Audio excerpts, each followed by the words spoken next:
আপনারা জানেন ইসরায়েলের সবগুলোই তারা কি ইহুদি, আর ইরানে যারা ছিল তারা ছিল সবাই কি শিয়া। তো এই শিয়া আর ইহুদি এরা মুসলমানদের সাথে কোনো দিক থেকে আমাদের আকীদার সাথে বা আমাদের সাথে তাদের একাত্মতা প্রকাশের কোনো ক্ষেত্র আছে কিনা, কিংবা তাদের সুখে দুঃখে আমাদের সুখে দুঃখে একাকার হয়ে যাওয়ার কোনো বিষয় আছে কিনা, এটা আমরা পর্যালোচনা করার চেষ্টা করব। সম্মানিত উপস্থিতি, প্রথমে ইহুদিদের কথা বলবো। আপনারা জানেন ইহুদিরা হচ্ছে মুসলমানদের একমাত্র সবথেকে বড় শত্রু। এটা কি আপনারা স্বীকার করেন? আল্লাহ সুবহানাহু ওয়া তাআলা পবিত্র কোরআনুল কারীমের সূরা মাইদা অধ্যায় 5 আয়াত 82 এর মধ্যে ঘোষণা করে দিয়েছেন। আল্লাহ বলছেন, লা তাজিদান্না আশাদ্দান নাসি আদাওয়াতান লিল্লাযিনা আমানুল ইয়াহুদা। আল্লাহ বলছেন নিশ্চয়ই আপনি পাবেন না, অবশ্যই পাবেন, অবশ্যই আপনি পাবেন মুমিনদের জন্য সবথেকে কঠিন শত্রু হিসেবে যাদেরকে, তারা হচ্ছে ইহুদি। তাহলে মুমিনের জন্য সবথেকে বড় শত্রু কারা? ইহুদি। তো আল্লাহ সুবহানাহু ওয়া তাআলা বলছেন, এই আয়াতের পরের অংশ বলছেন যে ওয়ালা তাজিদান্না, আপনি অবশ্যই পাবেন, ওয়ালা তাজিদান্না, আপনি অবশ্যই পাবেন, আকরাবহুম মাআদ্দাতান লিল্লাহি মাওয়াদ্দাতান লিল্লাযিনা আমানু আল্লাযিনা ক্বালু ইন্না নাসারা। আল্লাহ বলছেন যে এর চাইতে, ইহুদিদের চাইতে যদি মুমিনদের সবথেকে কাছাকাছি বন্ধুত্ব প্রকাশের কেউ থাকে তাহলে তারা হচ্ছে তারাই যারা বলে আমরা নাসারা, আমরা খ্রিস্টান। তাহলে এই আয়াতের দুই অংশ থেকে প্রমাণ হচ্ছে যে বন্ধু হওয়ার ক্ষেত্রে মুসলমানদের বা মুমিনদের সবথেকে নিকটবর্তী হলো কে? খ্রিস্টানরা। আর শত্রু হওয়ার ক্ষেত্রে সবথেকে নিকটবর্তী শত্রুকে? ইহুদি। তাহলে ইহুদি খ্রিস্টানদের মধ্য থেকে অবশ্যই ইহুদিরা মুসলমানদের জাত শত্রু, এটা আল্লাহ সুবহানাহু ওয়া তাআলার কথা থেকে প্রমাণিত। এই জন্য আল্লাহ সুবহানাহু ওয়া তাআলা আমাদেরকে শিখিয়ে দিয়েছেন প্রতিদিন 5 ওয়াক্ত সালাতে আপনি একটা সূরা পড়েন, সূরাটার নাম সূরাতুল ফাতিহা। এর সর্বশেষ আয়াত গায়রিল মাগদুবি আলাইহিম, যে আল্লাহ আপনি আমাদেরকে পথ দেখান, সিরাতুল মুস্তাকিমের পথ দেখান, তবে তাদের পথে আমাদেরকে পরিচালিত করবেন না যারা তোমার অভিশাপ প্রাপ্ত এবং যারা পথভ্রষ্ট। এখানে অভিশপ্ত যাদেরকে বলা হয়েছে তারা হচ্ছে ইহুদি। সকল মুহাক্কিক আলেম এবং মুহাদ্দিসিনে কেরাম এবং মুফাসসিরিনে কেরাম সকলেই একমত, সকল সালাফি আলেম এবং আকাবির আলেম সবাই একমত যে এখানে গায়রিল মাগদুবি আলাইহিম বলতে যাদেরকে বোঝানো হয়েছে, যাদের পথকে উপেক্ষা করার জন্য এবং তাদের পথ থেকে মুক্ত থাকার জন্য আল্লাহর কাছে ফরিয়াদ করতে বলা হয়েছে, এটা হচ্ছে ইহুদিদের রাস্তা, ইহুদিদের পথ।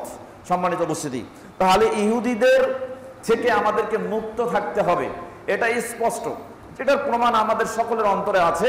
এবার আমরা কিন্তু পক্ষ নিয়েছিলাম ইরানের, এবং আমরা ইসরায়েলের বিরুদ্ধাচরণ করেছি, কারণ ইসরায়েলের ইহুদিরা আমাদের জাত শত্রু। সম্মানিত উপস্থিতি, তাহলে ইহুদির চাইতে খ্রিস্টানরা আমাদের বন্ধু হওয়ার দাবি রাখে। তারপরে আল্লাহ সুবহানাহু ওয়া তাআলা বলেছেন সূরা মাইদা অধ্যায় 5 আয়াত 51, আল্লাহ বলছেন ইয়া আইয়ুহাল্লাযীনা আমানু লা তাত্তাখিযুল ইয়াহুদা ওয়ান নাসারা আউলিয়া। আল্লাহ বলছেন হে ঈমানদারগণ, তোমরা ইহুদি এবং খ্রিস্টানদেরকে বন্ধু হিসেবে গ্রহণ করো না। কেন? বা'দুহুম আউলিয়াউ বা'দিন, তারা হচ্ছে পরস্পরের বন্ধু, তারা তোমাদের কখনো বন্ধু হতে পারে না। আলপর আল্লাহ সুবহানাহু ওয়া তাআলা বলছেন ওয়ামাইয়াতাওয়াল্লাহুম মিনকুম ফাইন্নাহু মিনহুম, তোমাদের মধ্যে কোনো ব্যক্তি যদি ইহুদি এবং খ্রিস্টানদের দিকে মুখ ফেরায়, তাদের আদর্শকে নিজের আদর্শ করে নেয়, তাদেরকে বন্ধু হিসেবে গ্রহণ করে, তাদের সাথে মিলেমিশে একাকার হয়ে যায়, তাহলে তারা তাদের অন্তর্ভুক্ত হবে। তো সম্মানিত উপস্থিতি, আমি যেটা বলতে চাচ্ছিলাম, যদিও আমরা ইহুদি খ্রিস্টান উভয়ের কাছ থেকে বিরত থাকার চেষ্টা করব, আল্লাহর নবী মুহাম্মদুর রাসূলুল্লাহ সাল্লাল্লাহু আলাইহি ওয়াসাল্লাম তার জীবদ্দশায় রোমক শক্তি অর্থাৎ খ্রিস্টানদের মধ্য থেকে যে শক্তি, এরা জেরুজালেমকে একবার রক্ষা করেছিল। সেই সময় বদরের যুদ্ধ হয়েছিল। আল্লাহর নবী সাল্লাল্লাহু আলাইহি ওয়াসাল্লাম একদিক থেকে বদরের যুদ্ধে বিজয় লাভ করার জন্য খুশি হয়েছিলেন, অন্য দিক থেকে পারসিকদের হাত থেকে যখন রোমকরা এই জেরুজালেমকে উদ্ধার করেছে, আল্লাহ নবী কিন্তু খুশি হয়েছিলেন। তার মানে বোঝা যায় এই পারসিক শক্তি বা অন্যান্য মাজুসি শক্তির চাইতে রোমক শক্তি তখন আহলে কিতাবদের অন্তর্ভুক্ত ছিল, তাদের বিজয় হওয়াটাকে আল্লাহ নবী সাল্লাল্লাহু আলাইহি ওয়াসাল্লাম খুশির কারণ হিসেবে গ্রহণ করেছিলেন। তাহলে অবশ্যই এটা ভাবতে হবে, আপনারা দেখেছেন কিনা যুদ্ধের অবসান হয়েছে ইরান এবং ইসরায়েলের। কিন্তু গতকালও 57 জন ফিলিস্তিনি ইন্তেকাল করে, মানে হত্যা করা হয়েছে। 57 জন আপনাদের গাজার যে গাজাবাসী মুসলিম যারা আছে তাদের 57 জনকে কালকে হত্যা করা হয়েছে। তাহলে আপনারা কি মনে করেন যে ইরান আক্রমণ করেছে, ইরান আক্রমণের কারণ ছিল গাজাবাসীকে রক্ষা করা? আপনারা কি মনে করেন এই গাজার যুদ্ধকে বন্ধ করার জন্য ইরান আক্রমণ করেছিল? আপনারা কি মনে করেন যে ইরান এই গাজাবাসীর পক্ষ নিয়ে ইসরায়েল আক্রমণ করেছে? এটা মনে করেন? কখনো না। কারণ কয়দিনে, গতকালকে এই খবরটা আমাদের মিডিয়াতে এসেছে, কিন্তু বিগত 2-3 সপ্তাহ শুধু ইরান আর ইসরায়েলের যুদ্ধ সম্পর্কিত খবর এগুলো মিডিয়া প্রকাশ করেছে। কিন্তু এই কয়দিনে গাজায় কতজন হত্যা হয়েছে, কতজনকে মারা হয়েছে, এর কোনো সুস্পষ্ট খবর আমাদের সামনে উপস্থাপন করা হয়নি। সম্মানিত উপস্থিতি, তাহলে এই জিনিসগুলো আপনাদেরকে বুঝতে হবে। ইহুদিরা আমাদের প্রকাশ্য শত্রু। এর আরেকটা দলিল আপনাদেরকে দিচ্ছি। বিশ্বনবী মুহাম্মদ রাসূলুল্লাহ সাল্লাল্লাহু আলাইহি ওয়াসাল্লাম খাইবার যুদ্ধের পরে খাইবার বিজয় লাভ করলেন। খাইবার বিজয় করার পরে এই ঘটনা আছে সিরাতে ইবনে হিশাম মূল কিতাব 2 নম্বর খণ্ড, 2 নম্বর খণ্ডের 133 এবং 34 নম্বর পৃষ্ঠার মধ্যে এসেছে। এছাড়া 2 নম্বর খণ্ডে 337 নম্বর পৃষ্ঠায় মূল বিষয়বস্তুগুলো ফুটে উঠেছে। সেখান থেকে আমি আপনাদের কিছু তথ্য তুলে ধরার চেষ্টা করছি। আল্লাহ নবী মুহাম্মদ রাসূলুল্লাহ সাল্লাল্লাহু আলাইহি ওয়াসাল্লাম তিনি খাবার ভালোবাসতেন, ছাগলের গোশতের রান পছন্দ করতেন। তো এই খবর ইহুদিরাও জানতো। তো সেই সময় সাল্লাম বিন মিকসাম নামে একজন ইহুদি ছিল, তার স্ত্রী ছিল, তিনিও জানতেন বিশ্বনবী মুহাম্মদ রাসূলুল্লাহ সাল্লাল্লাহু আলাইহি ওয়াসাল্লাম ছাগলের গোশতের রানটা তিনি পছন্দ করেন। তখন তিনি এই ছাগলের গোশতের রান হাদিয়া হিসেবে, উপঢৌকন হিসেবে বিশ্বনবী মুহাম্মদ রাসূলুল্লাহ সাল্লাল্লাহু আলাইহি ওয়াসাল্লামের কাছে প্রেরণ করলেন। বিশ্বনবী মুহাম্মদ রাসূলুল্লাহ সাল্লাল্লাহু আলাইহি ওয়াসাল্লাম এই সাল্লাম বিন মিকসামের স্ত্রীর এই হাদিয়াটা গ্রহণ করলেন। গ্রহণ করার পরে তিনি খাবার সামনে যখন উপস্থিত করা হলো, বিশ্বনবী সেখান থেকে হাড় গোশত নিয়ে মুখে দিয়েছেন। এমত অবস্থায় ফাকালেন নবী সাল্লাল্লাহু আলাইহি ওয়াসাল্লাম, আল্লাহ নবী সাল্লাল্লাহু আলাইহি ওয়াসাল্লাম উপস্থিত সাহাবায়ে কেরামদেরকে বললেন, ইন্না হাযাল আযমা, এই যে তোমরা এই হাড়টাকে দেখছো, এই হাড়টা লা ইউখবিরুনি আন্নাহু মাসমুম, এই হাড়টা আমাকে জানিয়ে দিচ্ছে যে এই হাড় এবং গোশতের মধ্যে বিষ মেশানো হয়েছে। বিশ্বনবী মুখে দিয়েছেন, তুলে ফেললেন, তাকে জানিয়ে দেওয়া হলো জিবরিল আলাইহিস সালামের মাধ্যমে। কিন্তু ওই সময়ে তার একজন সাথী ছিল, তার নাম ছিল বিশর বিন বারা বিন মা'রুর। তিনি অলরেডি এক পিস খেয়ে ফেলেছেন। আল্লাহ নবী সাল্লাল্লাহু আলাইহি ওয়াসাল্লাম যখন এই বিষ আছে এই খাবারের মধ্যে এটা জানলেন, তখন ফাআরসালাহান নবী সাল্লাল্লাহু আলাইহি ওয়াসাল্লাম, বিশ্বনবী ওই মহিলাকে ডাক দিয়ে পাঠালেন। ডাকার পরে তাকে সামনে নিয়ে ফাসাআলাহা, আল্লাহ নবী জিজ্ঞাসা করলেন যে তুমি এখানে বিষ মিশাইছো কেন? তখন ওই মহিলা বলল যে ইন কানা হাকিমান, যদি আপনি নিছক একজন শাসক হন তাহলে মিনহু, আমি আপনার থেকে মুক্ত হয়ে যাব, কারণ আমি আপনার অধীনস্থতা পছন্দ করি না। আর ওয়াইন কানা নাবিয়ান, আর আপনি যদি নবী হন ফাসায়ুখবারু, তাহলে আপনাকে অবশ্যই জানিয়ে দেওয়া হবে যে এর মধ্যে বিষ আছে। বিশ্বনবী জানতে পেরেছেন না? প্রমাণ হয়েছে বিশ্বনবী মুহাম্মদ রাসূলুল্লাহ সাল্লাল্লাহু আলাইহি ওয়াসাল্লাম তিনি একজন নবী ছিলেন। তার মানে ইহুদির কাছে যখন আল্লাহর নবী সাল্লাল্লাহু আলাইহি ওয়াসাল্লাম ওই স্ত্রীর কাছে এই কথা শুনলেন, তখন তিনি তাকে ক্ষমা করে দিলেন, বিদায় দিবেন। কিন্তু এমত অবস্থায় যখন দেখলেন যে তার সাথী বিশর বিন বারা বিন মা'রুর তিনি অলরেডি এক পিস খেয়ে ইন্তেকাল করেছেন, তখন আল্লাহর নবী সাল্লাল্লাহু আলাইহি ওয়াসাল্লাম এই হত্যার প্রতিশোধ স্বরূপ তাকে হত্যা করার নির্দেশ দিলেন। সম্মানিত উপস্থিতি, তাহলে এই ঘটনার থেকে আমি আপনাদেরকে বোঝাতে চাচ্ছি যে ইহুদি নারীরা পর্যন্ত বিশ্বনবী মুহাম্মদুর রাসূলুল্লাহ সাল্লাল্লাহু আলাইহি ওয়াসাল্লামের প্রত্যক্ষ শত্রুতা করে তাকে হত্যা করার চেষ্টা করেছিল, তাহলে আপনি সেই নবীর অনুসারী হওয়ার পরেও এই বিশ্বে যত ইহুদি এখন পর্যন্ত কিয়ামতের আগ মুহূর্ত পর্যন্ত বেঁচে থাকবে, তারা কি আপনার শত্রু নয়? নিঃসন্দেহে। এটা মনে রাখবেন, ততক্ষণ পর্যন্ত কিয়ামত সংগঠিত হবে না যতক্ষণ পর্যন্ত আপনি একজন মুমিন, আপনি একজন মুসলিম হিসেবে আপনার তরবারি ইহুদিদের বিরুদ্ধে উঠবে না, যুদ্ধ সংগঠিত হবে না, আপনি শহীদ অথবা গাজী হবেন না, ততক্ষণ পর্যন্ত কিয়ামত সংগঠিত হবে না। বিশ্বনবী মুহাম্মদ রাসূলুল্লাহ সাল্লাল্লাহু আলাইহি ওয়াসাল্লাম মর্মে একটি হাদিস বর্ণনা করেছেন সহিহ বুখারীতে। কিতাবুল জিহাদ, যুদ্ধ করা সংক্রান্ত একটা অধ্যায় রয়েছে। এই অধ্যায়ের বাবু কিতালিল ইয়াহুদ, ইহুদিদেরকে হত্যা করা সংক্রান্ত একটা অনুচ্ছেদ রয়েছে। এই অনুচ্ছেদের 2926 নম্বর হাদিস আবু হুরায়রা রাদিয়াল্লাহু তাআলা আনহু থেকে বর্ণিত। তিনি বলেন, রাসূল সাল্লাল্লাহু আলাইহি ওয়াসাল্লাম বলেছেন, লা তাকুমুস সাআ, ততক্ষণ পর্যন্ত কিয়ামত সংঘটিত হবে না, হাত্তা তুকাতিলুল ইয়াহুদা, যতক্ষণ পর্যন্ত তোমরা ইহুদিদের সাথে যুদ্ধ করবে করবে না, ততক্ষণ পর্যন্ত কিয়ামত সংঘটিত হবে না। আল্লাহ নবী সাল্লাল্লাহু আলাইহি ওয়াসাল্লাম বলছেন, হাত্তা ইয়াকুলাল হাজারু ওয়ারাআহু ইয়াহুদিয়ুন, যতক্ষণ পর্যন্ত এই জমিনের বুকে একটা পাথর তার পিছনে লুকিয়ে থাকা একজন ইহুদির সন্ধান তোমাদেরকে দিবে না, ততক্ষণ পর্যন্ত কিয়ামত সংঘটিত হবে না।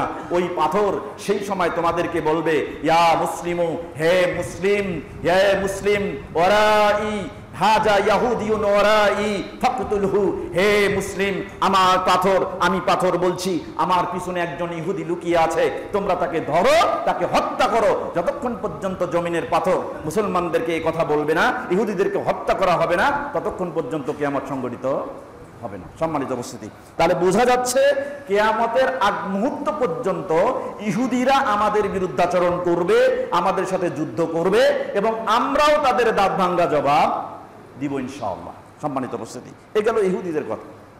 এখন আসেন ইহুদিদের পরে এখন আমরা বিশ্লেষণ করব যে শিয়া যারা আছে, বিশেষ করে ইরানের শিয়ারা। আপনারা জানেন এই বিষয়ে ইতিহাস রয়েছে, বিশেষ করে অনেকগুলো ইতিহাস পাবেন, তবে তারিখুল ইসলামী এর 272 থেকে 277 পৃষ্ঠা পর্যন্ত বিস্তারিত ইতিহাস এসেছে শিয়াদের সম্পর্কে। এখান থেকে আমি বাছা বাছা কতগুলো কথা আপনাদেরকে শোনার চেষ্টা করব ইনশাআল্লাহ।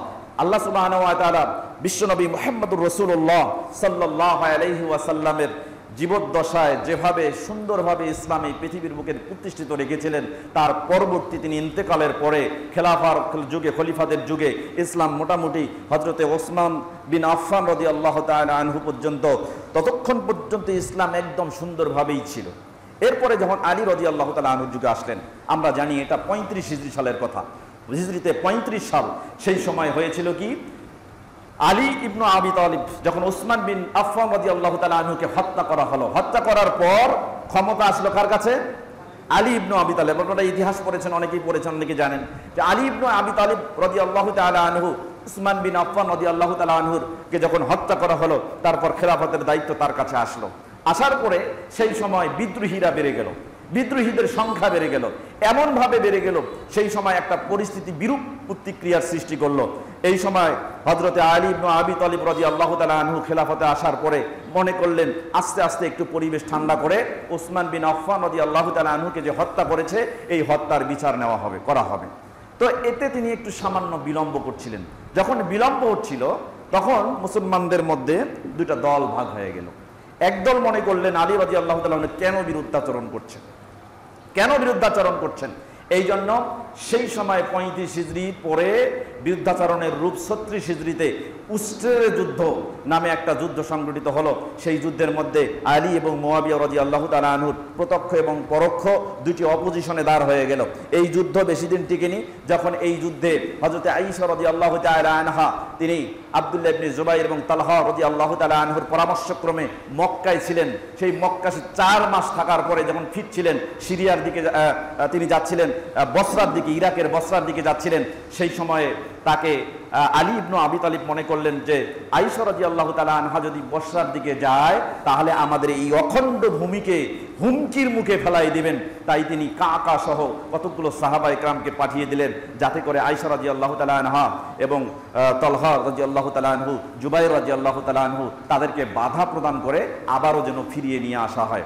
কিন্তু যখন সেখানে পৌঁছে গেলেন, তার প্রতিনিধি দল আয়েশা রাদিয়াল্লাহু তাআলা আনহা বললেন যে আমি যুদ্ধ করার জন্য আসিনি। আলী রাদিয়াল্লাহু তাআলা আনহু মনে করছিলেন যে আয়েশা রাদিয়াল্লাহু তাআলা আনহা মনে হয় মুয়াবিয়ার পক্ষ নিচ্ছেন, এই মনে করে তিনি সেখানে প্রতিনিধি পাঠিয়েছিলেন। তখন প্রতিনিধির মাধ্যমে আয়েশা রাদিয়াল্লাহু তাআলা আনহা বলে দিলেন যে আমি যুদ্ধ করতে আসিনি, বরং তাদের দুইজনার যুদ্ধ থামাতে এসেছি। যখন এই সংবাদ পৌঁছে গেল আলী রাদিয়াল্লাহু তাআলা আনহু খুশি হলেন। তখন ওখানে হাবওয়া নামে একটা স্থান আছে, এই হাবওয়া নামক স্থানে যখন পৌঁছে গেলেন আয়েশা রাদিয়াল্লাহু তাআলা আনহা, তখন দুই দিক থেকে কুকুর ভুকা শুরু করে দিল, কুকুর ডাকা শুরু করে দিল। তখন আয়েশা রাদিয়াল্লাহু তাআলা আনহা ভাবলেন যে বিশ্বনবী মুহাম্মদুর রাসূলুল্লাহ তার জীবদ্দশায় আমাকে একটা কথা বলেছিলেন যে সেই সময়ে কি হবে ওই সমস্ত উষ্ট্র আরোহীগণের, সেই সময়ে কি হবে উষ্ট্রের ওপর থাকা মহিলাদের, যখন হাবওয়া নামক স্থানে দুই দিক থেকে কুকুর তাদেরকে আক্রমণ করবে এবং চিৎকার করবে। তখন আয়েশা রাদিয়াল্লাহু তাআলা আনহা বুঝলেন এখানে আসা আমার ঠিক হয় নাই, তাই তিনি ব্যাক হয়ে তার স্বস্থানে ফিরে আসতে চাচ্ছিলেন। ঠিক সেই সময়ে জুবাইর রাদিয়াল্লাহু তাআলা আনহু, তলহা রাদিয়াল্লাহু তাআলা আনহু বললেন, আপনার পিছনে ফেরার কোনো সুযোগ নেই, আপনাকে সামনে অগ্রসর হতে হবে। এরপরে তিনি সামনে অগ্রসর হলেন। একটা পর্যায়ে তিনি যখন পিছনে যাচ্ছিলেন, সেই সময়ে শত্রুপক্ষ অর্থাৎ সেই সময় বিদ্রোহী যারা ছিল তারা চক্রান্ত করে তার ঘোড়ার মধ্যে পায়ে দড়ি বেঁধে তাকে ঘোড়া থেকে ফেলাই দিয়েছেন, উট থেকে ফেলাই দিয়েছিলেন। এরকম অপমানজনক ঘটনা তার জীবনে ঘটেছিল। সম্মানিত উপস্থিতি, তো সেই সময় এই ঘটনার পরে সকলে অনুতপ্ত হলেন এবং ওই সময় যুদ্ধের সমাপ্ত ঘটলো। 36 সাল উষ্ট্রের যুদ্ধ সমাপ্ত ঘটলো। কিন্তু 37 সালে এসে আলী এবং মুআবিয়া রাদিয়াল্লাহু তাআলা আনহুর মধ্যে একটা যুদ্ধ সংগঠিত হলো। এই যুদ্ধটার নাম কি বলেন তো? সিফফিনের যুদ্ধ। এই সিফফিনের যুদ্ধে আলী রাদিয়াল্লাহু তাআলা আনহু, আমি সারগর্ভ কথা বলছি, এবং মুআবিয়া রাদিয়াল্লাহু তাআলা আনহুর মধ্যে সংগঠিত হলো। মুআবিয়া রাদিয়াল্লাহু তাআলা আনহু বললেন যে যেহেতু আলী রাদিয়াল্লাহু তাআলা আনহু উসমান হত্যার বিচার নিতে বিলম্ব করতেছেন, অতএব আমি তার নেতৃত্ব মানছি না এবং তার হাতে বায়াত গ্রহণ করছি না। অতএব আমি অবশ্যই তার বায়াতকে তার খিলাফতকে স্বীকার করলেও আমি তার বায়াত নিব না। এইভাবে তাদের মধ্যে যুদ্ধ সংগঠিত হয়ে গেল। এই কারণেই এরপরে যুদ্ধটা 3 দিনে 72 ঘন্টায় ৭০,০০০ মুসলমানকে হত্যা করা হলো। মুসলমানে যুদ্ধ। ওই সময় সাহাবা একরাম জীবিত। ৭০,০০০ মুসলিম নিধন হয়েছে। এর মধ্যে সিরিয়ার মুসলমান প্রায় ৪৫,০০০কে তাদেরকে হত্যা করা হয়েছে এবং ইরাকের মুসলিম ছিল সেই সময় ২৫,০০০, তাদেরকে হত্যা করা হয়েছে। ৭০,০০০ মুসলমান হত্যা গেল। কিন্তু মুসলমানরা তখনও বুঝতে পারলো না আসলে কে ভুল করছে, কেন এই যুদ্ধ, মুসলমানে এই যুদ্ধ কেন হচ্ছে, সিফফিনের যুদ্ধ কেন হচ্ছে। দুইজনও তো সাহাবায়ে কেরামের অন্তর্ভুক্ত, তারা দুজনেই তো ভালো বুঝেন। আলী রাদিয়াল্লাহু তাআলা আনহু তো ভালো বোঝেন, মুআবিয়া রাদিয়াল্লাহু তাআলা আনহু ভালো বোঝেন। তাহলে এর মধ্যে পথভ্রষ্ট কারা ভুলে আছেন, কারা সঠিক সিদ্ধান্তে আছেন, তখনও বুঝতে পারেন নাই। যখন সহিহ বুখারীতে 447 নম্বর হাদিসের মধ্যে এসেছে, ওই সময় আম্মার বিন ইয়াসার রাদিয়াল্লাহু তাআলা আনহু তাকে যখন হত্যা করা হলো, তখন মুসলমানেরা বুঝতে পারলেন। কারণ সেই সময় সকল সাহাবায়ে জানতেন আল্লাহ নবী মুহাম্মদুর রাসূলুল্লাহ সাল্লাল্লাহু আলাইহি ওয়াসাল্লাম আম্মার বিন ইয়াসার সম্পর্কে একটা মন্তব্য করেছিলেন, যেটা ভবিষ্যৎবাণী হিসেবে তিনি বলেছিলেন যে আম্মার, তোমাকে দেখে আমার কষ্ট হয়, আম্মার, তোমাকে দেখে আমার দুঃখ হয়। একটা সময় আসবে বিদ্রোহীরা তোমাকে হত্যা করবে। আম্মার, তুমি সঠিক পথে থাকবে, তুমি সত্যের পথে থাকবে, তোমার হকের পতাকা তোমার হাতে থাকবে, কিন্তু বিদ্রোহীরা বুঝবে না, তোমাকে হত্যা করে ফেলবে। যখন এটা বুঝতে পারলেন যে আম্মার বিন ইয়াসার তাকে হত্যা করা হয়েছে, তখন বুঝলেন আমরা ভুলের পথে আছি। আলী ইবনে আবি তালিব রাদিয়াল্লাহু তাআলা আনহু তিনি সঠিক পথেই ছিলেন। আম্মার বিন ইয়াসার রাদিয়াল্লাহু তাআলা আনহু তিনি আলীর পক্ষেই ছিলেন উপদেষ্টা হিসেবে। তিনিকে যখন হত্যা করা হলো, তখন সকল মুসলমানেরা বুঝতে পারলো। তখন আলী ইবনে আবি তালিব রাদিয়াল্লাহু তাআলা আনহুর পক্ষ থেকে আবু মুসা আশআরী রাদিয়াল্লাহু তাআলা আনহু এবং মুআবিয়া রাদিয়াল্লাহু তাআলা আনহুর পক্ষ থেকে আব্দুল্লাহ ইবনে আমর রাদিয়াল্লাহু তাআলা আনহু দুইজনে গেলেন পরামর্শ করে যুদ্ধের অবসান করবেন। এই অবসান করতে গিয়ে 3টা দল তৈরি হলো। এক দল বলছে এই আলী রাদিয়াল্লাহু তাআলা আনহু তিনি মেনে নিয়েছেন যুদ্ধ অবসান করবেন, যুদ্ধ থামিয়ে দিবেন। তার মানে আলী রাদিয়াল্লাহু তাআলা আনহু চান না উসমান হত্যার বিচার হোক, তিনি চান না এই পথভ্রষ্ট মুআবিয়ার পক্ষে গিয়ে তার সাথে সমঝোতা করে তিনি এই যুদ্ধ থামিয়ে দিচ্ছেন। তাই একদল আলী রাদিয়াল্লাহু তাআলা আনহুকে কাফের বলে ওখান থেকে বিদায় নিল। এরা হলো খারিজি। আর এক দল বলছে না, আমরা আলী রাদিয়াল্লাহু তাআলা আনহুর সাথে থাকবো, কিন্তু আলী রাদিয়াল্লাহু তাআলা আনহুকে এই যুদ্ধের কাজে কোনো প্রকার সহযোগিতা করব না। এরাই হচ্ছে শিয়া। এরাকে শিয়া, সাথে থাকবো, কিছু করব না, সাহায্য করব না। তিনি কি করে করুক, পথভ্রষ্ট হোক, সঠিক পথে থাক, আমরা এটা করব না। এদের মধ্যে অন্যতম ছিল আব্দুল্লাহ ইবনে সাবাহ, তার সঙ্গী ছিল জাররাহ, তার আরেকজন সঙ্গী ছিল আবু বসির, তার আরেকজন সঙ্গী ছিল আব্দুল্লাহ ইবনে ইয়াফুজ, তার আরেকজন সঙ্গী ছিল আবু মিখলাফ, তালহা ইবনে লুত। এরা 5 জন যখন দেখলেন যে যুদ্ধের অবসান হচ্ছে, অবশ্যই আমাদের উদ্দেশ্য সান্নিধ্য হচ্ছে না, এবং মনে করলেন যে আমাদেরকে হয়তো ধরা হবে, কারণ আমরাই তো ছিলাম ওসমান হত্যার সবথেকে বড় ষড়যন্ত্রকারী। আলী রাদিয়াল্লাহু তাআলা আনহু হয়তো সমঝোতা করে ওসমান হত্যার ষড়যন্ত্রকারীদেরকে সকলকেই ধরবেন, আমরা ধরা পড়ে যাব, আমাদেরকে হত্যা করা হবে। তারপরে তারা চলে গেল বিভিন্ন দেশে, বিভিন্ন জায়গায়। এরপর তাদের শিয়া মতবাদের প্রচার করলো। এই শিয়াদের মত প্রচার করলো, এরপর আস্তে আস্তে শিয়া মতের প্রভাব সারা বিশ্বে ছড়িয়ে পড়ল। বর্তমান সময়ে যে শিয়াদেরকে আপনারা ইরানে দেখতে পাচ্ছেন, যে শিয়াদেরকে আপনারা সিরিয়ায় দেখতে পাচ্ছেন, যে শিয়াদেরকে আপনারা ভারতীয় মহাদেশের এই ইন্ডিয়ার মধ্যে দেখতে পাচ্ছেন, এই শিয়াগুলো সেই শিয়া তখন থেকে তাদের আধিপত্য বিস্তার এবং আস্তে আস্তে আস্তে আস্তে এই ইহুদি আব্দুল্লাহ ইবনে সাবা থেকে এই শিয়ার উৎপত্তি হয়েছে। সুতরাং ইহুদি এবং এই শিয়া এদের উৎপত্তির জায়গা এক, অতএব এখানে ভিন্নতার কোনো সুযোগ নেই।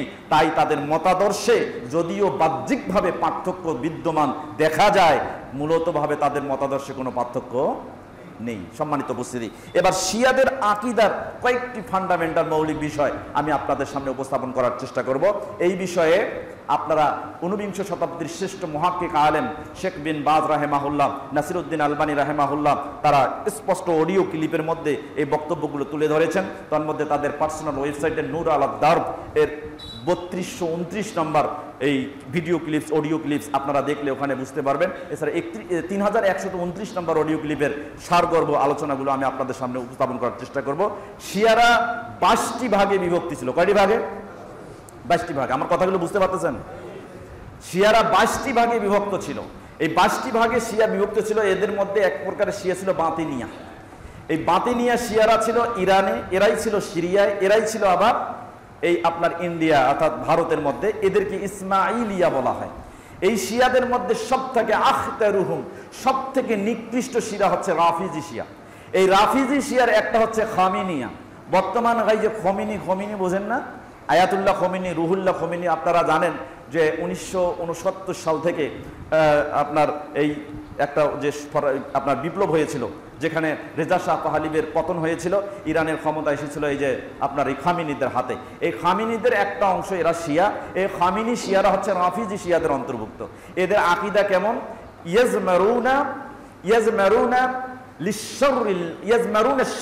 মুসলিমিন। এদের প্রথম হচ্ছে এরা মুসলমানদেরকে কখনোই নিজেদের হিসাবে মনে করত না, কখনোই মনে করে না যে মুসলমানেরা আর আমরা এক জাতি, এটা কখনোই মনে করে না। সব সময় এদের ভিতরে, মনের ভিতরে একটা জিনিস কাজ করে যে আমাদেরকে অনিষ্ট করতে হবে, ক্ষতি করতে হবে, যদি ক্ষতি করি তাহলে মুসলমানদের ক্ষতি করতে হবে। এরা এই ধারণা পোষণ করে। এরা মনে করে এদের সর্বোচ্চ ধর্মীয় নেতা যিনি, তারা যারা আছে ধর্মীয় নেতা, এরা হচ্ছে আন্নাহুম মাসুমুন, একেবারে নিষ্পাপ, এদের কোনো পাপ নেই। তাই আয়াতুল্লাহ খামিনি বর্তমান সময়ে যারা আছে এবং খামিনীয় নেতা যারা আছে, তারা এই মুহূর্তে যা বলবে ইরানের সমস্ত শিয়ারা তাই মেনে নেবে, কোনো প্রতিবাদ করবে না। আপনাদের বাংলাদেশ গণতান্ত্রিক পদ্ধতিতে কোনো সরকার সর্বোচ্চ ম্যান্ডেট পেয়ে যদি নির্বাচিত হয়, একটা আদেশ যদি নির্বাহী হিসেবে অথবা একটা আদেশ যদি আইনিভাবে প্রকাশ করে, সেই আদেশটা কিন্তু আপনারা সবাই মেনে নিতে বাধ্য নন। কারণ আপনারা এই দলের, এই মতের অবশ্যই বিরুদ্ধাচরণ করবেন, কারণ আপনাদের বিভিন্ন স্বতন্ত্র কোনো দল বা মতের স্বাতন্ত্রতা থাকতে পারে এই মতে। কিন্তু বর্তমান সময়ে ইরানের সর্বোচ্চ ধর্মীয় নেতা খামেনি যদি কোনো নির্দেশ প্রদান করে, এই নির্দেশের বাইরে ওই এলাকার কোনো মানুষ যাবে না, তার বিরোধিতা করবে না। তারা মনে করে আন্নাহুম মাসুমুন, এরা হচ্ছে একেবারে মাসুম, এদের কোনো দোষ নাই। এমনকি তারা কি করে আন-নাযরু ইলাইহিম, তাদের কাছে নজর পেশ করে এবং তারা একটা পর্যায়ে এদেরকে আল্লাহ সুবহানাহু ওয়া তাআলার সমকক্ষতায় পৌঁছায় দেয়। নাউজুবিল্লাহ। আপনারা এদের আকীদা জানেন না। এবং আহলুস সুন্নাহ ওয়াল জামাত মুসলমানদের মধ্যে যদি ওরা বলে যে আমরা শিয়া, আমরা মুসলিম, আপনারাও মনে করেন যে শিয়া হচ্ছে 72 ফিরকার একটা ফিরকা, আমরা যেমন নিজেদেরকে মুসলিম দাবি করি তারাও হচ্ছে মুসলিম। কিন্তু আহলুস সুন্নাহ ওয়াল জামাত যে একটা ফিরকা, এটা যে ফিরকাতুন নাজিয়া, তাদের সম্পর্কে তার ধারণা কি? ইয়ারাউনা আহলাস সুন্নাহ ওয়াল জামাআহ হিল্লা লাহুম দিমাউহুম ওয়া আমওয়ালাহুম, তারা মনে করে আহলুস সুন্নাহ ওয়াল জামাতের জীবন, রক্ত এবং সম্পদ আমাদের জন্য হালাল। তার আহলুস সুন্নাহ ওয়াল জামাতকে যেখানে পাও সেখানে হত্যা করো, ওদের সম্পদ কেড়ে নাও, ওদের রক্তকে হালাল করে দাও। এরা এই ধারণা পোষণ করে। সম্মানিত উপস্থিতি, এদের আকীদা সম্পর্কে আমি কি বলবো? রাফিজি শিয়া যারা, এই রাফিজিয়াদের মধ্যে খামেনিয়া আছে, এরা মনে করে যে সেই সময়ে যখন আলী ইবনে আবি তালিব রাদিয়াল্লাহু তাআলা আনহু বিশ্বনবী মুহাম্মদুর রাসূলুল্লাহ সাল্লাল্লাহু আলাইহি ওয়াসাল্লামের জামাতা ছিলেন, সেই সময়ে তারা মনে করে ইসলামের একমাত্র খলিফা হওয়ার অধিকারীকে আলী রাদিয়াল্লাহু তাআলা আনহু। তাহলে ওমর, আবু বকর, ওসমান, মুয়াবিয়া যারা খেলাফতের দায়িত্ব আছিল, তারা সম্পূর্ণ অবৈধভাবে খেলাফতের দায়িত্ব পালন করেছেন। একমাত্র খেলাফতের দায়িত্ব পালন করার অধিকার ছিল আলী ইবনে আবি তালিব রাদিয়াল্লাহু তাআলা আনহু। তারা এটা ধারণা পোষণ করত। সম্মানিত উপস্থিতি, আপনারা শুনলে অবাক হয়ে যাবেন, শেখ বিন বাজ রাহিমাহুল্লাহ তিনি বলছেন যে এই রাফিজি শিয়াদের মধ্যে একটা অন্যতম, তার মাজমুয়া ফতোয়া 28 নম্বর খণ্ডের 253 নম্বর পৃষ্ঠার মধ্যে তিনি উল্লেখ করেছেন যে রাফিজি শিয়াদের মধ্যে অন্যতম একটি বৈশিষ্ট্য আছে যে তাদের মধ্যে ওয়ালাহুম কাফির, তারা হচ্ছে কাফের। যে কাফের, ওই ব্যক্তি কাফের শিয়াদের মধ্যে যে মনে করে যে ইয়াবুদু আলিয়ান, আলীর ইবাদত করবে। অর্থাৎ ওই শিয়াদের মধ্যে, রাফিজি শিয়াদের মধ্যে তারা আলীর ইবাদত করে। অনেকে আছে ইয়াকুলু ইয়া আলী, তারা যে কোনো বিষয়ে, আমরা বলি না আল্লাহু আকবার, বলি কি আমরা বলি না আল্লাহর নামে বলি না বিসমিল্লাহি আল্লাহু আকবার, ওরা বলে বিসমিল্লাহ ইয়া আলী। কি বলে দেখেন, বিসমিল্লাহ ওরা বলে না, বলে ইয়া আলী, এবং ইয়া আলী বলেই তারা কাজ শুরু করে। তাই শেখ বিন বাজ রাহিমাহুল্লাহ বলছে যে তাদের মধ্যে তারা হচ্ছে ওয়ালাহুম কাফির, তারা হচ্ছে তাদের মধ্যে ওই ব্যক্তি কাফের যে ইয়াবুদু আলিয়ান, আলীর ইবাদত করে, ওয়ায়াকুলু, এবং এ কথা বলে ইয়া আলী, ইয়া আলী বলে তারা সেই কাজটা শুরু করার চেষ্টা করে। সম্মানিত উপস্থিতি, এই শিয়াদের মধ্যে সব থেকে নিকৃষ্ট হচ্ছে এই রাফিজি শিয়া, এদের মধ্যে খামিনিয়া। এই খামিনিয়া শাসন এখন ইরানে চলছে, যারা ইহুদির কোনো অংশে কম নয়। এই বিষয়ে ইমাম লাইকাই রাহিমাহুল্লাহ তিনি শারহু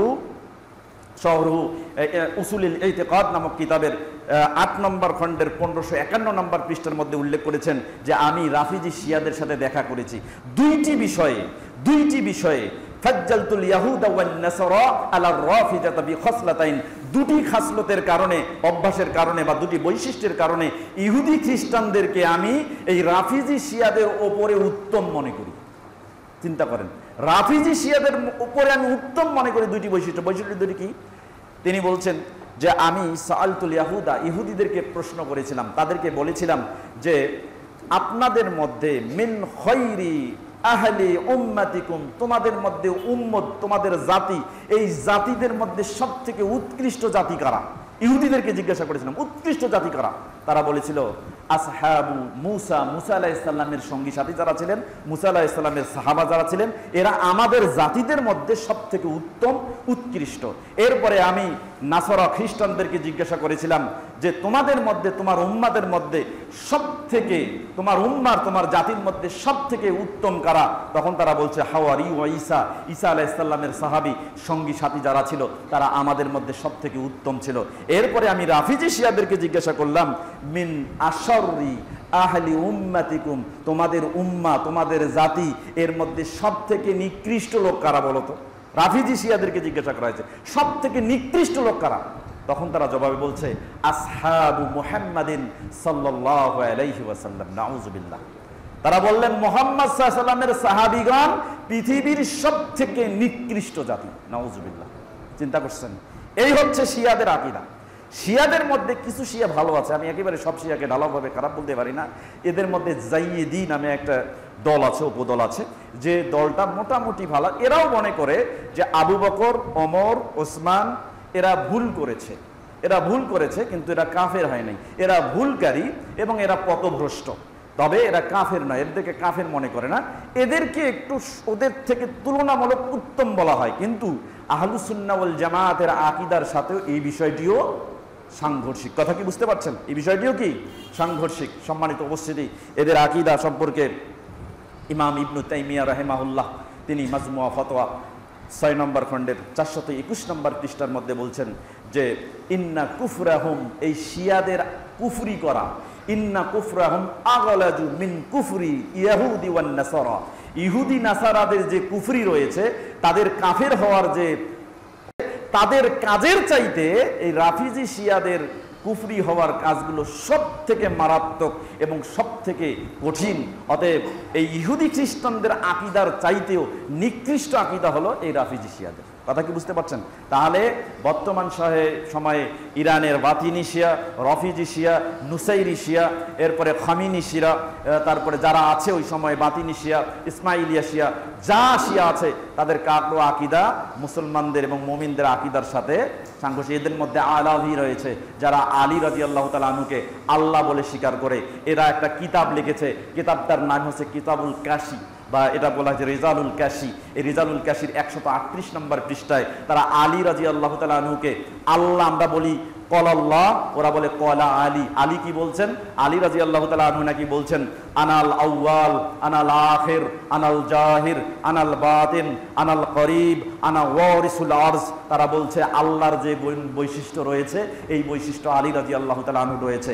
আলী রাদিয়াল্লাহু তাআলা তিনি হচ্ছেন সর্বপ্রথম, তিনি সর্বশেষ, তিনি সবথেকে নিকটবর্তী, তিনি হচ্ছেন এই জমিনের যত কিছু আছে সব কিছুর ওয়ারিস, অতএব তিনি আল্লাহ। নাউজুবিল্লাহ। চিন্তা করছেন? তারা মনে করেন এরকম আরো আছে রিজালুল কাফি, তারপরে কিতাবুল কাফি। এই কিতাবের 67 নম্বর পৃষ্ঠার মধ্যে তারা উল্লেখ করেছেন যে কোরআন আল্লাহ সুবহানাহু ওয়া তাআলা বিশ্বনবী মুহাম্মদুর রাসূলুল্লাহ সাল্লাল্লাহু আলাইহি ওয়াসাল্লামের কাছে অবতীর্ণ করেছেন। কার মাধ্যমে? জিবরিল আলাইহিস সালামের মাধ্যমে। এরা বলছে ইন্না জিবরিলা কদ খানা, জিবরিল আলাইহিস সালাম খেয়ানত করেছেন। কেন খেয়ানত করেছেন? যে জিবরিল ওহী নিয়ে আসার কথা ছিল কার কাছে? আলী রাদিয়াল্লাহু তাআলা আনহুর কাছে, কিন্তু সেই ওহী আলী রাদিয়াল্লাহু তাআলা আনহুর কাছে না নিয়ে ভুল করে কোথায় নিয়ে গেছেন? অথবা ইচ্ছাকৃত নিয়ে গেছেন মুহাম্মদ সাল্লাল্লাহু আলাইহি সাল্লামের কাছে। নাউজুবিল্লাহ। সবথেকে নিকৃষ্ট আকীদা। এরা মনে করে কোরআন বিধ্বংস করে ফেলেছে, নষ্ট করে ফেলেছে ওসমান রাদিয়াল্লাহু তাআলা আনহু। আলী রাদিয়াল্লাহু তাআলা আনহুর কাছে আসার আগেই ওসমান রাদিয়াল্লাহু তাআলা আনহু এই কোরআনকে নষ্ট করে ফেলেছে, পুড়িয়ে ফেলেছে, এবং নকল কোরআন তিনি আমাদের ডেলিভারি দিয়েছেন। নাউজুবিল্লাহ। এরকম অনেক আকীদা আছে যে আকীদাগুলো আমাদের মুসলমানদের মুমিনদের আকীদার সাথে সাংঘর্ষিক। এখন আসেন, বর্তমান সময়ে না আমাদের বন্ধু হচ্ছে ইসরায়েল, না হচ্ছে কে? ইরান, না হচ্ছে ইরান। এবং ইরান ইসরায়েল যুদ্ধ করে ইসলামের কোনো কল্যাণ হবে এরকম কোনো ভবিষ্যৎবাণী বিশ্বনবী মুহাম্মদুর রাসূলুল্লাহ সাল্লাল্লাহু আলাইহি ওয়াসাল্লাম করেছেন এই মর্মে কোনো বর্ণনা পাওয়া যায় না। এবং তারা যুদ্ধ করে ফিলিস্তিনের কোনো উপকার হবে এই রকম কোনো ভবিষ্যৎবাণীও পাওয়া যায় না, বরং তাদের যুদ্ধের অবসান হচ্ছে। অথচ গতকালকেও 57 জন মানুষ মারা গেছে গাজাতে, ফিলিস্তিনের মধ্যে। তাহলে এর থেকে বোঝা যায় যে তারা মুসলমানদেরকে রক্ষার জন্য, সাহায্য করার জন্য এই কাজ করছে, মূলত এটা নয়। আপনি যদি ইরানের ইতিহাস দেখেন, ইরানের ইতিহাস দেখলে বুঝতে পারবেন যে তারা শিয়া এবং আহলুস সুন্নাহ ওয়াল জামাতকে ধ্বংস করার জন্য 1979 থেকে 88 সাল পর্যন্ত ইরাকে আগ্রাসনে হামলা করেছিল। সেই হামলার মধ্যে এই সাদ্দাম হোসেনের যে বাহিনীকে ধ্বংস করা হয়েছে, এবং সেখানে আহলুস সুন্নাহ ওয়াল জামাত এবং মিলিশিয়াদের একটা অন্তর্যুদ্ধ লেগে দেওয়া হয়েছিল। সেই যুদ্ধের মাধ্যমে ওখানে যত আহলুস সুন্নাহ ওয়াল জামাতে ছিল সকলকে নিধন করা হয়েছে। এবং ওই 8, 9, 10 বছরের যুদ্ধে আপনার ইরাকের সর্বোচ্চ ক্ষতি করে আহলুস সুন্নাহ ওয়াল জামাতকে ক্ষতিগ্রস্ত করা হয়েছে। এরপরে আপনি যদি দেখেন 2001 সাল থেকে আপনি দেখবেন যে আপনার ইয়ামান, তার আগে হচ্ছে কি ওটা সিরিয়ার বাশার আল আসাদ, তার যে আহলুস সুন্নাহ ওয়াল জামাতের তার অধীনস্থ যে সেনাবাহিনী ছিল এবং মানুষরা তার অধীনস্থ থেকে আহলুস সুন্নাহ ওয়াল জামাতের অনুসারী ছিল, সেখানেও তারা হিজবুল্লাহকে প্রতিষ্ঠিত করে আহলুস সুন্নাহ ওয়াল জামাতকে নিধনের একটা কাজে তারা মিশন চালিয়েছিল। এরপরে আমরা ইয়েমেনে দেখেছি 2014 সালে, এখানেও আমরা দেখেছি ইরাকেরা সুষ্ঠু পরিবেশ ফিরিয়ে আনার নামে, শান্তি করার নামে সেখানেও তারা হুতিদেরকে প্রতিষ্ঠিত করে আহলুস সুন্নাহ ওয়াল জামাতকে আপনারা ওখানে প্রতিহত করার চেষ্টা করেছে, তাদেরকে নমিনেট করার চেষ্টা করেছে। তাহলে অবশ্যই এই শিয়ারা কখনো মুসলমান এবং আহলুস সুন্নাহ ওয়াল জামাতের বন্ধু হতে পারে না। এবং আপনারা জেনে সবথেকে আশ্চর্য হবেন যে ইহুদি খ্রিস্টানরা কখনো চেষ্টা করে নাই মরার পরেও বিশ্বনবী সাল্লাল্লাহু আলাইহি ওয়াসাল্লামের ক্ষতি করার, মরার পরেও ক্ষতি করার, কিন্তু শিয়ারা চেষ্টা করেছে। আপনারা জানেন বিশ্বনবী মুহাম্মদুর রাসূলুল্লাহ সাল্লাল্লাহু আলাইহি ওয়াসাল্লামের লাশ এবং আবু বকর এবং ওমর রাদিয়াল্লাহু তাআলা আনহুর লাশ চুরির ঘটনা ঐতিহাসিকভাবে প্রমাণিত। 5 বার তাদের কবরে তাদের লাশ চুরি করার জন্য আক্রমণ চালানো, ষড়যন্ত্র করা হয়েছিল। এই দ্বিতীয়বার এবং পঞ্চমবার সব থেকে বিশাল ষড়যন্ত্রে মেতে উঠেছিল যারা, তারা হচ্ছে এই রাফিজি শিয়া। আপনারা আশ্চর্য হয়ে যাবেন, ইহুদিরা যে কাজ করার সাহস পায় নাই সেই কাজ করার সাহস করেছিল এই রাফিজি শিয়ারা। সুতরাং এর থেকে প্রমাণিত হচ্ছে ইহুদি এবং শিয়া রাফিজি এরা কোনো অংশেই কারো চাইতে কোনোভাবেই কম নয়। সম্মানিত উপস্থিতি, বর্তমানে এই চলমান যুদ্ধে $1.43 বিলিয়ন এইটা ক্ষতি হয়েছে ইসরায়েলের। আপনারা জানেন এখানে তারা যে হামলা চালিয়েছিল, প্রায় যে যুদ্ধের পরিসংখ্যানে বলা হয় প্রায় তারা 40,000 ব্যালিস্টিক বোমা এই যুদ্ধে ব্যবহার করার কাজে নিয়োজিত রেখেছিল, অধিকাংশই ব্যয় হয়ে গেছে। তো এই যুদ্ধে প্রায় ওখানে যে ক্ষতি হয়েছে 41,000 অ্যাকোমোডেশনের যে ক্ষতিটা হয়েছে, যেটার মূল্য দাবি করা হচ্ছে $1.43 বিলিয়ন, যেটা দিয়ে একটা দেশের পুনর্গঠন করা হতো। অথচ আশ্চর্যের ব্যাপার, এত ক্ষয়ক্ষতি হলো তেল আবিবে, এত ক্ষয়ক্ষতি হলো ইসরায়েলে, লোক মারা গেছে মাত্র 28 জন। কয়জন লোক মারা গেছে? 28 জন। সরাসরি আক্রমণে 27 জন মারা গেছে, একজন অন্য কারণে মারা গেছে, যুদ্ধের ওই অবস্থা আহত হওয়ার পরে মারা গেছে। এরপরে এই সময়ে ইরানের মারা গেছে 627 জন। 627 জন মারা গেল। স্থাপনার অ্যাকোমোডেশনের কোনো ক্ষতি হলো না, অথচ 627 জন লোক মারা গেল। আর ইসরায়েলে আক্রমণ করা হলো যেখানে অ্যাকোমোডেশনের ক্ষতি হয়েছে, কিন্তু লোক মারা গেল মাত্র কতজন? কিন্তু আমরা যদি চাই, অবশ্যই ইহুদিকে নিধন করতে চাই, ইহুদিকে হত্যা করতে চাই, তাদের দেশের অ্যাকোমোডেশন নষ্ট হোক, এর চাইতে আমরা চাইবো ইহুদিকে যেন একেবারে নির্মূল করে দেওয়া হয়। আমরা দেশের মাটি চাই না, চাই কি ইহুদিকে নিধন করা হোক। কিন্তু হচ্ছে কি উল্টোটা, যেখানে ইহুদিরা টিকেই থাকতেছে বিশ্বের মানচিত্রে, অথচ ক্ষতি করা হচ্ছে কি জমিনকে, ক্ষতি করা হচ্ছে অ্যাকোমোডেশন। অথচ এই অ্যাকোমোডেশন একদিন অনায়াসেই সামান্য যুদ্ধের মাধ্যমে মুসলমানদের হাতে চলে আসবে ইনশাআল্লাহ। একটা সময় ইহুদিরা পালিয়ে যাবে এবং তারা সংঘবদ্ধ হবে, একত্রিত হবে, মুসলমানদের বিরুদ্ধে যুদ্ধ করার জন্য অবতীর্ণ হবে এবং তারা একটা পর্যায়ে আমাদের সাথে সন্ধি করবে। সন্ধি করার পরে আমাদের যারা শত্রু, আকীদায় শত্রু, তার মানে আমরা আহলুস সুন্নাহ ওয়াল জামাআহ, যারা শিয়া, যারা রাফিজি, যারা খামেনি, যারা এরকম নুসাইরি, যারা বাতিনি, এদের বিরুদ্ধে যুদ্ধ করবে, আমাদের পক্ষ অবলম্বন করে তাদেরকে নিধন করবে, পৃথিবীর মানচিত্র থেকে একেবারে নিঃশেষ করে দিবে। দেওয়ার পরে আমাদের সাথে একাত্মতা প্রকাশ করে যখন পাহাড়ের উপরে চূড়ায় উঠে বলবে, জয় ইহুদিদের জয়, জয় ইহুদিদের জয়, যুদ্ধ করলো আমাদের সাথে, অথচ জয় হয়ে গেল কার? তখন আমাদের সাথে আবার লেগে যাবে। আমাদের সাথে যখন লাগবে তখন আমরা বলবো যুদ্ধ করলাম একসাথে, আর তোমরা বলছো তোমাদের জয় হয়েছে, আবার শুরু হয়ে যাবে তরবারি। দেখেন এই যে যুদ্ধ, এই যুদ্ধে ব্যয় হচ্ছে 40,000 ব্যালিস্টিক বোমা। তার মানে তারা যতগুলো আবিষ্কার করেছে রাসায়নিক এই অস্ত্রগুলো, এই রাসায়নিক অস্ত্র যে এক সময় নিঃশেষ হয়ে যাবে, এরকম এমনি এমনি সাজানো যুদ্ধের মাধ্যমে সবগুলোকে আল্লাহ নিঃশেষ করে দেবেন ইনশাআল্লাহ। এবং একটা সময় তরবারি আবার ফিরে আসবে, আবার মুসলমানেরা উজ্জীবিত হয়ে এই তরবারি হাতে নেবে এবং তরবারির মাধ্যমেই এই বিশ্বে আবারও ইসলাম সুউচ্চভাবে প্রতিষ্ঠিত হবে ইনশাআল্লাহ। আল্লাহ আমাদের সেই পর্যন্ত আমাদের ইমানি চেতনায় উদ্বুদ্ধ করে, আমাদের শাহাদাতের তামান্না জাগ্রত করে মুসলিম মুমিন হিসেবে এই পৃথিবীর জমিনে প্রতিষ্ঠিত রাখুন। সকলে বলি আমিন।